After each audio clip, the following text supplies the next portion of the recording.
Hey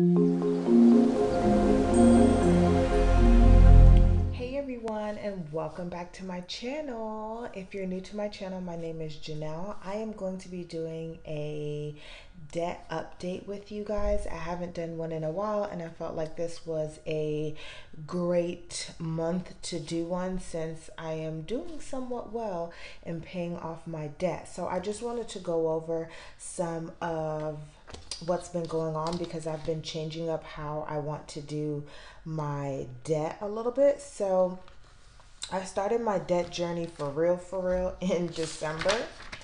And the way I started my debt was based off of this little chart that you see here.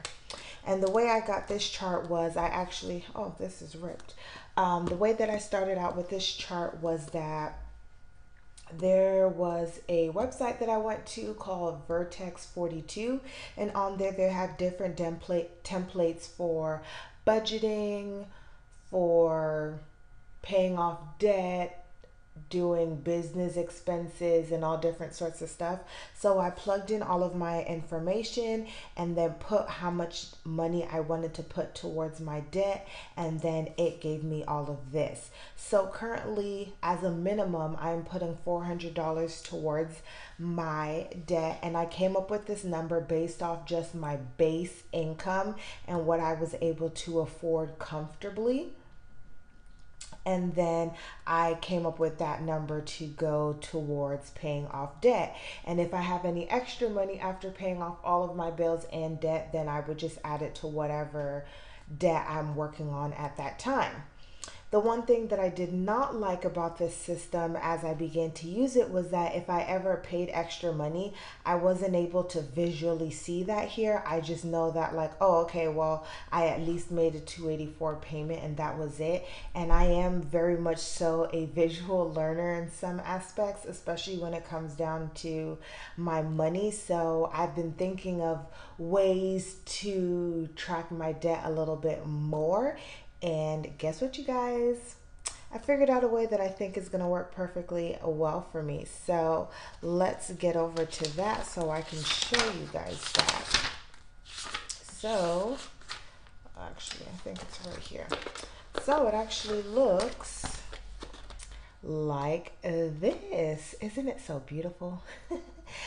So this is going to be my new debt tracker going forward. Now it still shows the information that you saw on the previous debt tracker. It's just a little bit more detailed. So here you'll see all of the estimated numbers on here, and it's still showing based off of my $400 minimum that this is what I should be paying each month. So in March I should have been paying $319 towards my Discover card, 25 to Capital One, 20 to Citi, and then 36 to Wells Fargo, and then so forth. You'll see for April, May, June, July, August, and September, and then so forth.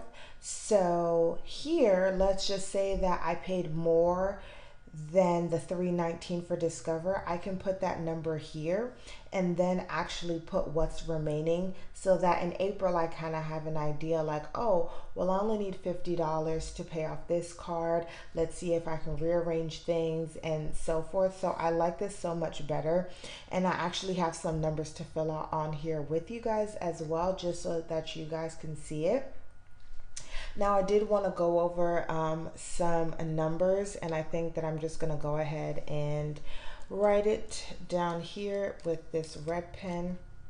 And if you're wondering where I got these pens, I've actually been looking just for like a whole bunch of color pens, and I have like these colors here. So a nice variety, and I was at the dollar store and found them. So down here, I just wanted to write down here. So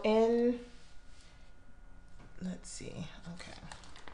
So starting my debt December 2018. And right now, you guys, I'm only worried about my credit card debt. I do have a student loan that you guys will see me start to pay off. It's not a whole lot of money. It's just like 5,000. And I do have a card that I'm paying off, but right now I'm just focused on paying off my credit card debt. So in December of 2018, my credit cards altogether were, I owed 4426 out of the total of 4600, which had me at a 96% usage. And as of today, March 2019, my credit cards are at 3002 out of 4600, which puts me at a 65%. Now that means that I have paid 31% of my debt so far. Let's just put, yay, paid off something, and that's always great. And so I'm doing well. I've actually could have paid a whole lot more, but every time I accomplish something, Janelle always goes back and kind of messes it up. But I did use my card some of those times and adding debt to it and then having to go back and pay it again when that money could have went to paying off another debt. And yes, I did hide my cards from me, and once I had paid off my paid off my Capital One business card kind of the first time, I took all my cards and put them back in, and I was like, oh, I can handle this, I'll be fine. And it was lies, you guys. I cannot handle it. So hiding my cards again and not touching them. But I do need to get better on just watching what I'm buying and making sure that I'm taking out enough money to handle that stuff that I am buying and using my card for. So that's where we are right now. So I'm at 65% of my debt, and I'm hoping that by the end of April, beginning of May, I can at least be under 50%, and I think that I can do that. So I'm actually going to fill in what I paid for March, because we are on one of those months where I used my card. So I am actually going to be going to Florida on the first week of April, and so I used my Walmart card and my Capital One card to do some stuff which I knew I shouldn't have done, and I just went ahead and paid it back off instead of using that money to be able to pay for my regular Capital One card.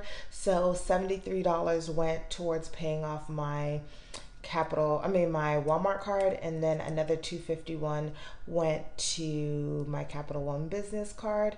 So that was like $324 that could have went to Capital One that I had to use to pay back on cards that I was using. So womp womp for that, but at least it's paid off now and I don't need to use it going forward.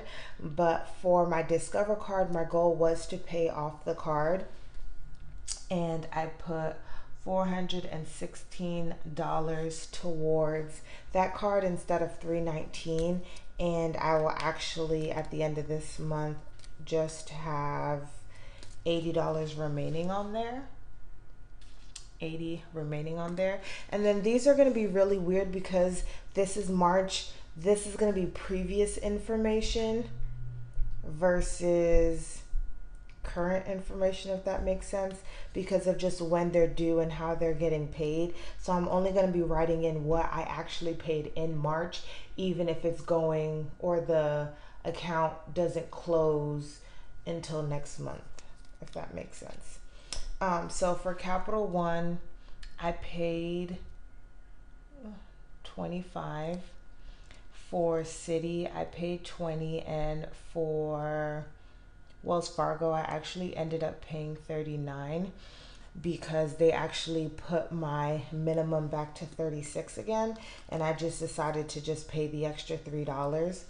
And so my remaining on my Capital One is $705, and that was because I actually used $7 on that card, and I actually just need to go ahead and pay it back because it wouldn't take my actual debit card.